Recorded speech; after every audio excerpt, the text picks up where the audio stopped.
Hello and welcome to Euro Newscast. Today we will be hosting a special commemoration after King Henry VIII of England's passing and the massive influence he has had on the English Reformation, covering the Deed of Worms case between Martin Luther and Pope Leo X, and covering the Italian Wars weather storm. Let's go into my co-anchor with the weather. Storms of the wars are brewing on the Italian peninsula. The ominous clouds of Florence became known as the financial district of Italy. Milan, as the most northern and largest of the major Italian city-states, became known as the center for production and militarized goods. Florence and Milan are brewing up a storm along the Mediterranean. Though Milan, Naples, and Florence had signed the Peace of Lodi in the mid-15th century, the weather is looking pretty dim between the city-states. Nasty weather is becoming particularly conspicuous throughout the Italian hurricane wars, where the Florence and Naples clouds are swirling in an attempt to overpower Milan.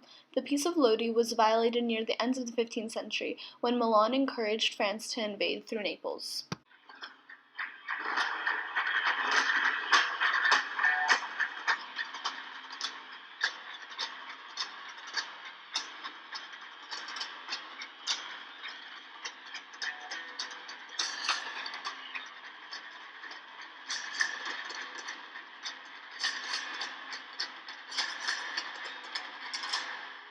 Breaking news! A monk named Martin Luther is speaking out against the church. He wrote the 95 Theses and nailed them on the church gate. He claims that the church is flawed, corrupt, and powerless, that indulgences mean nothing. Let's see what Pope Leo has to say about this. Charles! This monk is going around saying bad things about me! You gotta do something!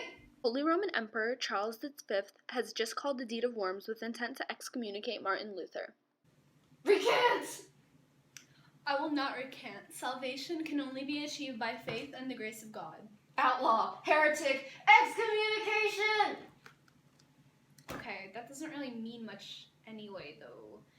And anyway, Frederick has my back. And now, let's begin with a montage of previous newsreels detailing King Henry VIII's influences. As everyone knows, the Tudor family's fate rests in the hands of the young King Henry VIII. The Tudors are notorious, as they had caused an end to the never-ending conflict between the House of Lancaster and the House of York, with the birth of the former King Henry VII. This means that, in order to keep his England from ruin, Henry VIII must produce a male heir. Henry is also in a bit of religious trouble, as the Pope had granted him special permission to marry his brother's widow. Catherine, why can't you just give me a son? I'm trying as hard as I can. Try harder! It's not that difficult. My mistress has done it. Maybe I'll just go and marry her sister. You can't do that, my love. The Pope has already given you an exception to marry me. Take that back, for it would be insulting God. Who needs the Roman Catholic Church anyway? I'll make my own church. It seems like there is more unrest in England. King Henry VIII, who has recently split from the Roman Catholic Church to create a new Anglican church, of which he is the head, still lacks a male heir. He hasn't been seen with Queen Anne Boleyn. Instead, he seems to be taking an interest in Jane Seymour. Inside sources say that he has been looking for reasons to divorce Anne. What the heck, Anne? I split up church for you and still no male heirs? I'm trying. It's not my fault. I'm having problems with it. Oh, well, you clearly have no problem sleeping with your brother. To the Tower of London with you! Okay. Wife number 3. Son!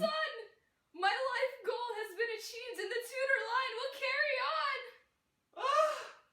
My heart! Jane! Jane! Oh no! Wife number 4. You want some of this? It's here. Take it. Smelly! Oh! Awful! Divorce! Ah! Wife number 5.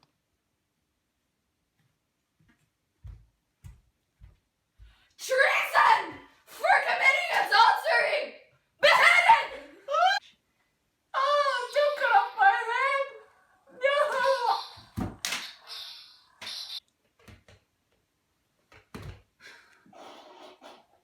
Wife number 6.